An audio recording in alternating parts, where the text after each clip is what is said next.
All right, guys, hopefully by now you have RSI in your charts. Everything on your watch list shows RSI. So when you feel that FOMO, like with D-Wave stock, QBTS, or with CoreWeave, which is CRWV, you don't FOMO in. You say, I'm going to wait for RSI to come down closer to oversold versus overbought, and then I'm going to allow myself to get a much better entry point and have a much better probability of success on that trade, guys. So it's so important. So it's easy to FOMO, and I get that feeling, guys. And, D-Wave had that positive news this morning, which got the stock running. But again, it's easy at the end of the day to say, oh my gosh, it's up 25%. I could have made all this money. But if you're actually trading it, it was choppy in the beginning, right? It could have easily gone the other way, and then it just took off from there, okay? So whenever there's fresh positive news, you guys know that's when I do like to take a shot with stocks. Obviously, I was playing UNH stock today, which kept going up, so I was able to raise my stop limit now to 289. So again, I'm going to keep letting this ride, okay?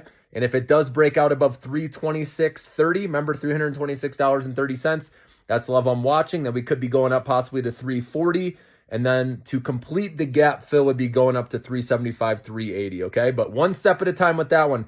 So, and it's okay. Don't worry about trying to catch every hot stock that's moving, okay? Keep it simple. So if you played UNH, made some money, congratulations, okay? And if you missed D-Wave, don't chase it. Let it come in. If you want to get in, use RSI, wait for it to settle down, come back down a little bit, and then you can enter, okay? Remember, 30 or less ideally with RSI if you can get it, okay? And then with another one that was doing well today, CoreWeave, ticker symbol CRWV. Again, you're going to hear, other channels talking about these stocks, getting people excited. Make sure those guys, if you are trying to chase this momentum, there's nothing wrong with it. Just make sure you have a stop loss in, which again, that means you're trading during regular market hours for that to work. Remember, it doesn't work out of regular market hours, okay? But use that because it'll save you from, buying at the top potentially, because we never know when the party's going to end. I understand there's a lot of excitement with CoreWeave because of their revenue growth and them working with Microsoft and their backlog, billions of dollars of backlog. But no one's talking about how they're losing a lot of money. Okay, it doesn't matter right now. So analysts are, giving them the benefit of the doubt right now. So, but at this point, I'm not touching CoreWeave. That one did fade off at the end of the day. It did have a nice rally to 96 and it pulled back to 89. And who knows if it's going to have another leg, and go above 100. Okay. But like I said, make sure you're waiting for good entry points. RSI, ideally 30 or less. But like I said, if you do get fresh positive news, even if it's 40 or less, okay, you can look at that. Now, if you're just doing a quick in and out trade, you guys know this by now, but I'll just repeat it again in case for those of you new to the channel. So if you're doing an in and out trade, I look at RSI on a 1 minute time frame and a 5 minute time frame, okay?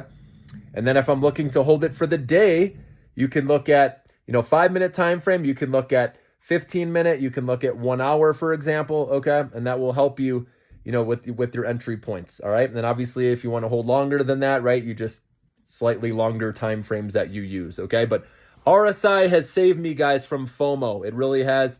When you're thinking about getting in, right, you want to click and you're like, wait, nope, RSI is at 70 or higher. I'm going to wait for this to cool off, at least come back down, like I said, closer to 40 if you don't want to wait all the way to 30, but at some point you usually get that where the RSI gets back down to oversold, at least on the 1 minute time frame, and then you can look to, enter there. So just wanted to talk to you about that. But again, don't kick yourself, guys. These are hard because first thing in the morning, they fake you out, right? Where they go down quickly and people are like, oh, it's over. And then it just rips people's faces off, right? So it's really hard. That's why marking your levels, remember how I taught you? The first 15 minutes of market open, so from 9:45 or at 9:45 a.m. Eastern time, I like to mark off, okay, this was the low of the morning and this was the high of the morning, and you can use that range and let it pick a direction, okay? I put out another video yesterday saying how there's 2 ways you can play it, or actually 2 days ago.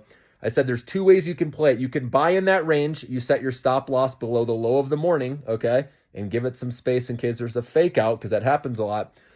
Or you wait for the stock to pick a direction. You either wait for it to clear through the high of the morning before buying with some good buying volume, or you wait for it, like I said, if it goes below the low of the morning, then obviously that's when short sellers like to potentially play it, okay? Or like I said, you can take a shot when it's close to support or that low of the day and see if it bounces, right? And you set your stop loss below that, And so if it hits, again, it's a very minimal loss. So that's why I like buying closer to the low of the day or support levels, because if it bounces there, you can, get that nice upside. And at the same time, if your stop loss hits, it's really close. So it's a minimal loss. So hopefully that makes sense, guys. But marking off, doing those demarcation lines of the high of the morning after the first 15 minutes, of trading, of regular market hours, and then marking off the low of the morning. So hope that helps you guys. Like with your trades, I want to make sure I'm teaching you how to fish, right? And hopefully you guys are getting more wins. Drop me a comment, though. Let me know if this has been helpful to you with RSI. And let me know if you did play any of these stocks, UNH, D-Wave, or CRWV, for example.